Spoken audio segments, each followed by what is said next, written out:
টংকেশ্বৰ ৰাভা ডাঙৰীয়া এইমাত্ৰ আদিত্য খাকলি ডাঙৰীয়া যিটো কথা কৈছে কালি আপুনি সেই কথাটো কৈছে কিন্তু নিজৰ ভাষণত ওবিচিৰ মৰ্যাদা তেখেতসকলৰ যিহেতু আছে তাতে তেওঁলোকে থাকক কিয় আকৌ আমাৰ অধিকাৰটো কাঢ়ি নিব বিচাৰিছে আপুনি কিন্তু সেই কথাটো কালি উল্লেখ কৰিছিল তাৰপিছত আপুনি কেইটামান একদম কাৰা কথা কৈ দিছে আপুনি আসলতে মই আপোনাক কৈছোৱে সেই কাৰা কথাকেইটা আপুনি চৰকাৰক ক'ব লাগিছিলে নে আপুনি 6 জনগোষ্ঠীক ক'ব লাগিছিলে চাওক ইয়াত যিকটা আমি আলোচনা টেবুলত আছো আমি গোটেইকেইটা চিনাকি মুখৰ বহুত দিনে চিনাকি মুখৰ আৰু এটা ইমান সেনসিটিভ বিষয় আপুনি এই বিষয়টোক আজি আলোচনা মেজলৈকে অনাৰ কাৰণে মই ধন্যবাদ জ্ঞাপন কৰিছো কাৰণ ইয়াত মই আগৰ এটা সংগ্ৰামী এটা সত্তাৰ এজন কৰ্মী আৰু এজন নিৰ্বাচিত এজন প্ৰতিনিধি এতিয়া মোৰ দুটাৰ অভিজ্ঞতাই মোৰ সন্মুখত আছে মই অভিজ্ঞতাৰ পৰা মই কি দেখিছো মোৰ অভিজ্ঞতাই কৈছে ভাৰত স্বাধীন হোৱা আজি 78 বছৰ বয়স হ'ল 78 বছৰ বয়স পাৰ কৰিলো এই 78 বছৰ পাৰ হোৱাৰ আগত তাৰ আগত আৰম্ভণি হওঁতে ভাৰতবৰ্ষখন সংবিধান আৰম্ভণি হওঁতে যে পিছপৰা এই মানুহসকলকে এসটি হিচাপত যিসকল আজি এবৰিজিনেল যিসকল ট্ৰাইবেল আছে ধৰি লৈছিল গোটেই কাৰোবাৰ ক্ষেত্ৰত আৰু প্ৰতি 10 বছৰ মূৰে ই সময়টো বাঢ়ি গৈ আছে তাৰ মিনিংটো এইটোৱে আছিলে যে এটা সময়ত এক্সিস্টিং যিসকল আমি ট্ৰাইবেল আছো সেই সকলক এটা লেভেললৈকে যোৱাৰ পিছত যে এই ধৰণৰ কাষ্টিজমটো বা এই ধৰণৰ ৰিজাৰ্ভেশ্যন পলিচিটো লাহে লাহে ই নাইকিয়া হ'ব যদি আমি আজি 78 বছৰ আগলৈ গুচি যাওঁ এতিয়া যে 2025 এই 2025ত যদি আকৌ নতুনকৈ যদি এনলিষ্ট হৈ থাকে মূল যেটো বি আৰ আম্বেদকাৰৰ যেটো মূল চিন্তা লৈ ফেলে সংবিধানখন ৰচনা কৰিছিল ৰিজাৰ্ভেশ্যনৰ পলিচিৰ ব্যৱস্থালৈকে আহিছিল সেই চিন্তাই ধাৰণা কৰবাত গুচি যাব নাম্বাৰ 1 হেতু কাহিনী নাম্বাৰ 2 কাহিনী হৈছে কেছটো কি আমি যিসকলে বিচাৰিছো যিসকলে বিচাৰা বেহাছে কালি যিখিনি মোৰ বক্তব্য গঠন কৰিছে ইয়াত দুটা কথা নিহিত হৈছে এটা ইয়াত মই চৰকাৰক কথাখিনি কৈছো তেখেতসকলৰ প্ৰতি মোৰ আপত্তি আছে মই কোনো জনগোষ্ঠীৰ বিৰুদ্ধে নহয় কাৰণ মই এজন নিৰ্বাচনী প্ৰতিনিধি মানুহ মই নিৰ্বাচনী প্ৰতিনিধি মানুহ বিৰুদ্ধে হোৱাৰ কোনো প্ৰশ্নই থাকিব নোৱাৰে কিন্তু মূল যিখিনি ধাৰণা সেই ধাৰণাখন মই এই কাৰণে দাঙি ধৰিছো গোটেইবিলাকৰ ক্ষেত্ৰত যে আজিৰ তাৰিখত যদি আদিত্য ৰায় কোৱাৰ দৰে যদি 1996ত মই কৈ থৈ দিওঁ যদিও কুচ ৰাজবংশীক 6 মাহৰ কাৰণে অধিন দিছিল এইটো কথা স্পষ্ট ক'ব যে বলন ব্ৰহ্ম ডাঙৰীয়া আছে যে অবিভক্ত গোৱালপাৰা জিলাৰ কুচ ৰাজবংশী বুলি কোৱাৰ লগে লগে ইকনমিকেলি সোশিয়েলি পলিটিকেলি বেকৱাৰ্ড এই কথা স্বীকাৰ কৰিব লাগিব কালি মই বক্তব্য দিছো বিভিন্ন মিডিয়াত কৈছো সেইটো ক্লিয়াৰ কিন্তু সেই সময়ত অৰ্ডিনেন্স দিবলৈ যাওঁতে প্ৰুভ কৰিবলৈ যাওঁতে ভাৰত চৰকাৰে অবিভক্ত গোৱালপাৰা জিলাৰ ৰাজবংশীসকলে সেই সুবিধা ল'বই নোৱাৰিলে সেই সুবিধা কৰিবলৈ গুচি গ'ল ল'বই নোৱাৰিলে কিন্তু সেই সময়ৰ সেই বেছটোৰ আজিৰ ঠাইত যদি চাবলৈ যোৱা যায় তেতিয়াহ'লে সামগ্ৰিকভাৱে ই আমি 42 লাখ মানুহৰ ক্ষেত্ৰত যদি আৰু 2 কোটি মানুহৰ যদি এই কথাখিনি আহে এডভান্স কমিউনিটি পপুলাৰ যেটো কথাখিনি কৈ থকা হৈছে তে সামগ্ৰিকভাৱে একদম ন হৈ যাব সেই ন হৈ যোৱাৰ ক্ষেত্ৰত কেছু আজি কিটক যে আত্মহত্যা কৰে কোনোবা যে আত্মহত্যা কি হৈছে তেওঁ সাংঘাতিক কোনো বিপত্তি নাই আৰু কোনো ব্যৱস্থাই নাই তেওঁ সেই ধৰণৰ কাৰোবাৰখিনি লেবছলৈ গুচি গৈছে মোৰ চিন্তা হৈছে নতুনকৈ এনালিষ্ট কৰাতকৈ যে যিসকল এসটি হৈ আছে যিসকলে এসটি হ'বলৈ বিচাৰিছে তেখেতসকলৰ মাজত সোশিও ইকনমিক তেখেতসকলৰ এটা সাৰ্ভে কৰকচোন কি কাৰণটো কি হ'ব বিচাৰিছে হেতু কৰিবলৈ যাওঁতে যদি সময় লয় ভাৰতবৰ্ষ বাৰে বাৰে সংশোধন হৈ আছে 125 বাৰকৈ অধিক হৈ গ'ল আৰু একবাৰ সংশোধন কৰি আজি আহোম জনগোষ্ঠীয়ে আজি ৰাজবংশীসকলে মৰাণ মতক ছটিয়ে ক'ত ভয় খাইছে আজি ডিব্ৰুগড় কনষ্টিটিউচন আমি ক'বলৈ যাওঁ লোকসভা যদি কৰিবলৈ যাওঁ যে তাৰ আহোমে ৰিপ্ৰেজেন্ট কৰিব নে ৰাজবংশী ৰিপ্ৰেজেন্ট কৰিব নে কোনোবা ব্ৰাহ্মণে কৰে কোনোবা ট্ৰাইবেলে কৰে আনচাৰ্টেন কমপ্লিট তাত যদি অবিচাৰিকাৰ সংবিধান যদি তাত পলিটিকেল ৰিজাৰ্ভেশ্যন আহে এমএলএ এমপি নিগম নিকায় ইচ এণ্ড এভৰিবডি এজ পাৰ দিয়াৰ পপুলেশ্যন মই ভাবো যে পলিটিকেল ৰিজাৰ্ভেশ্যনটো পাব মই ভাবো তেখেতসকলে অসন্তুষ্ট হোৱাৰ কোনো প্ৰশ্নই থাকিব নোৱাৰে আজি পলিটিকেল মই যেহেতু নিৰ্বাচনী প্ৰতিষ্ঠানখন ক'লো আজি মই আহি গম পালো যে পলিটিকেল ব্যৱস্থাটোই ভাৰতবৰ্ষৰ ৰাজনীতিৰ পৰম্পৰাত এনেকৈ ৰাখি থৈ দিয়া হৈছে ব্যৱস্থাখিনিৰ ক্ষেত্ৰত যে without politics without political power nobody can do anything কোনেও কৰিব নোৱাৰে তো গতিকে কোনো যদি কৰিব নোৱাৰে আজি নতুনকৈ হ'ব খোজা এসটি হ'ব খোজা 6 জনগোষ্ঠীৰ মাজত সেই সংখ্যাটো আছে যে আমি হ'ব পাৰিম নে নোৱাৰিম আমাৰ পলিটিকেল ৰাইট থাকিব নে নাই পলিটিকেল ৰাইট থকা মানে আমাৰ ভূমি অধিকাৰ থাকিব নে নাই আমি আজি যি ধৰণে ছ'চিয়েলি ইকনমিকেলি যিধৰণে আমি আগবাঢ়ি গৈছোঁ সেই বছৰ কি ইনটেক্ট থাকিব নে নাই সন্দেহ আছে সেই সন্দেহটো দূৰ কৰিবৰ কাৰণে চৰকাৰে ডেফিনেটলি সংবিধানখন সংশোধন কৰিব পাৰে আৰু সেইখিনি কৰিবলৈ যাওঁতে যদি ভাবা যায় যে এক্সিষ্টিং ট্ৰাইবেল ক্ষতি কৰি হ'লেও আমি কৰিম বুলি যদি কোৱা যায় তেতিয়া একচুৱেল ট্ৰাইবেল সকলক ধ্বংস কৰি ফেলে কাবক যদি সুবিধা দিবলৈ যোৱা যায় আমি এইটো ৰাইট আপুনি কত ৰাইট একদম আপুনি ঠিক কথা কৈছে কিন্তু মই আপোনাক সুধিছো যে যে ধৰক এই 6 জনগোষ্ঠী জনজাতিকৰণ যেটো বসন্ত গগৈ ক'লে যে ইয়াৰ আগতেই 14 চনৰ লোকসভা নিৰ্বাচনতেই প্ৰথম সেই কথাটো ক'লে বিজেপিয়ে তাৰপিছত 16ত তেওঁলোকে চৰকাৰ কৰিলে 16ত পুৰা অপেনলি স্পষ্ট একদম পুৰা মেনশ্যন কৰি দিলে এওঁলোকৰ দাবীটোক ন্যায্যতা দিয়া হ'ব বুলি আনকি যোৱাবাৰৰ বিধানসভাৰ ইলেকশ্যনতো ইয়াত আহিটো বিজেপি একদম বাগা বাগা নেতাই কৈ দিলে যে আমি 6 জনগোষ্ঠীৰ জনজাতিকৰণ কৰিম আনকি কেন্দ্ৰীয় জনজাতি মন্ত্ৰীগৰাকী আহোঁতেও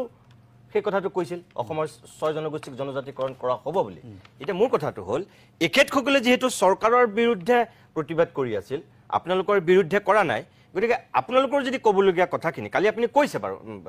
চৰকাৰৰ বা বিজেপিৰ বিৰুদ্ধেও কৈছে যে আমি 45 লাখ মানুহ আমি হিন্দু হৈ নাথাকিম কিন্তু আপুনি ইমান পৰ্যন্ত কৈছে সেইখিনি মই মন কৰিছোঁ কিন্তু তাৰ সেই কথাখিনি ক'বলৈ গৈ আপুনিতো ঘুচিয়াই মুখ ভাঙি দিম বুলিওতো কৈছে নাই নাই তেনেকৈ নহয় এইটো ভুল ধাৰণা যাব মই কথানে কৈছোঁ কি দুটা কথা মই ক্লিয়াৰ কৈছোঁ যে মানে মই এইটো কথা কৈছোঁ কোনোবাই আন্দোলন কৰিছে তাত আমাৰ ক'বলগীয়া নাই আপত্তি কৰিবলগীয়া নাই মই কৈছোঁ যে মহাত্মা গান্ধীৰ এই দিনটো নহয় মহাত্মা গান্ধী আমি নহয় যে কোনোবাই ৰঙা চকু দেখুৱালে এইটো আমি ভয় খাম এই কথাটো মই কোৱাটো হয় তাৰ মিনিংটো এনেকৈ হোৱা নাই যে মই কাৰোবাক টাৰ্গেট কৰি গৈছোঁ কোনোবা জনগোষ্ঠী টাৰ্গেট কৰিছোঁ কোনোবা নেতৃত্ব টাৰ্গেট কৰিছোঁ নহয় ৰঙা চকু মানে কি চাওক আপুনি যে দুটা দৃষ্টিভংগী চাই আপুনি এতিয়া আপোনাৰ আৰু মোৰ তেখেতসকলক ক'লো যে ইণ্টাৰপ্ৰিটেশ্যন আমাৰ কি হ'ব যেনে ধৰক আজি ইণ্টাৰপ্ৰিটেশ্যন যে মই যে ডিফাইন যদি কৰোঁ আজি বলন ব্ৰহ্মণ ডাঙৰীয়া আছে তেওঁ মোক লৈ আজি এটা হেৰি কৰিছে তেওঁ মানে ঠিক কি কয় এইটো মানে ধৰক এতিয়া মই এটা ধেমালি ঘৰতে এতিয়া কথাখিনি কোৱা বুলি ক'লোঁ যে জনজাতি মানুহে মানে চুলিটো ৰঙা নকৰে গতিকে তেওঁক এটা হেৰি কৰিব লাগে মানে অলপ পুনৰীক্ষণ কৰিব লাগে কিন্তু সেনেকৈ হ'লেতো মই ক'ব লাগিব জনজাতি মানুহবিলাকৰ দাড়ি চাৰি একদম কম তেখেতৰ আছে কথাটো তেনেকৈ নহয় সেইটো আমি সেনেকৈ লেভেললৈ যোৱা মানে হ'ল ইছ্যুটো ডাইলট হৈ যাব সেই লেভেললৈ আমি যাব নালাগে ব্যক্তি আক্ৰমণ নহয় সেইকাৰণে কালি মই তেখেতসকলৰ দুজনৰ নাম লোৱাৰ উদ্দেশ্য হ'ল আদিত্য খাকলেকাৰী যিসকলৰ নাম লৈছে সেই ডিফাৰেঞ্চটো মই আনিছোঁ তাৰ বাহিৰে মই বাকী কোনো জাতিৰ কোনো জনগোষ্ঠীৰ কোনো নেতৃবৃন্দক পইণ্ট আউট কৰি পেলাই কাকো মই ৰঙা চকু দেখুৱাবলৈ যোৱা নাই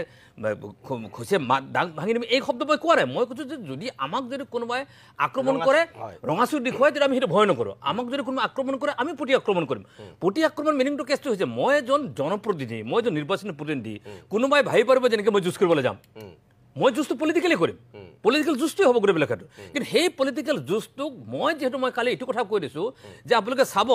যে কম মানুহ পাব আপুনি অসমৰ আজিৰ সমাজ জীৱনত কম মানুহ পাব আপোনাৰ সমাজ জীৱনত যে নিৰ্বাচনী প্ৰতিনিধিজনে জনগোষ্ঠীৰ বা সেই সত্তাটোৰ বিপদ হ'লে সন্মুখত আহে সৌহিন্দ্ৰনাথ কোচ ৰাজবংশীয়ে বঙাইগাঁৱত ৰেলী পাতিছে বিশাল ৰেলী তেখেতসকলে পাতিছে কোচ ৰাজবংশী ছাত্ৰ সন্থাৰ প্ৰাক্তন সভাপতি সম্পাদক জীৱেশ ৰায় আজি তেওঁ CM তেওঁতো অহা নাই কোচৰ সন্মুখত তেওঁতো অহা নাই আঠাশীৰ সিদিনাখন ডিব্ৰুগড়ত বিশাল ৰেলী পাতিছে জোৰ সমদল পাতিছে তাই মানে উন্নয়ন পৰিষদৰ চেয়াৰমেন তাত অহা নাই মই আহিছোঁ ডেট মিনছ কেছটো কি মোৰ কথা হ'ল কি এই বস্তুটো দীৰ্ঘম্যাদী কৰি নকৰি সমস্যাটো সমাধান হ'ব লাগে আৰু ইমান পুৰণা আপুনি চাব যেতিয়া গগৈ ছাৰ যেতিয়া আছিলে প্ৰথম আছে ৰাজবংশী মোৰ মনত আছে বিশ্বজিৎ ৰায় ডাঙৰ সভাপতি আছিল পিয়াৰ কিণ্ডে আছিল মোৰ আজিও মনত আছে মই ৰাভা ছাত্ৰ সন্থাৰ সভাপতি আছিলোঁ তেতিয়া এডমিনিষ্ট্ৰেটিভ ষ্টাফ কলেজ খানাপাৰা এখন সভা সুন্দৰ সভা হৈছিল সেই সভাখনত কোৱা হৈছিল যে কি আমি এটা আলোচনা আমি কৰোঁ ইনিচিয়েশ্যনটো আৰম্ভ হৈছিল সেই ইনিচিয়েশ্যনটো যদি তেতিয়া আৰম্ভ হ'লহেঁতেন যদি কণ্টিনিউ হ'লহেঁতেন মই ভাবোঁ দিছ ইজ মাই ফিলিং আজিৰ তাৰিখখন এই সংখ্যাটো নাহিলে ৰিজাল্টটো আহিলেহেঁতেন গতিকে চৰকাৰে এই বিষয়ে দৃষ্টিভংগী ভালকৈ ৰাখক আৰু চৰকাৰে এইখিনি কৰিবলৈ যাওঁতে এক্সিষ্টিং ট্ৰাইবেল কমিউনিটিৰ মটো চিন্তা চকুপানী চিন্তা কৰক নতুনকৈ যিসকলে দাবী কৰিবলৈ গৈছে সেই চিন্তা চৰ্চা কাৰোবাৰখিনি কৰক কৰি উঠি যদি ইয়াৰ এমিকেবল চলিউশ্যন যদি ওলাবলৈ যায় মই ভাবোঁ ইয়াৰ সংঘাত আৰু সংঘৰ পৰিহাৰ কৰি নামনি অসমক যিটো শক্তিয়ে গ্ৰাস কৰিবলৈ গৈছে সেই শক্তিৰ বিৰুদ্ধে যুঁজ কৰিবৰ কাৰণে শক্তি হ'ব আৰু তাৰ প্ৰমাণ মই এতিয়া কৈ থৈ দিওঁ তাৰ প্ৰমাণ আপোনালোকে চাব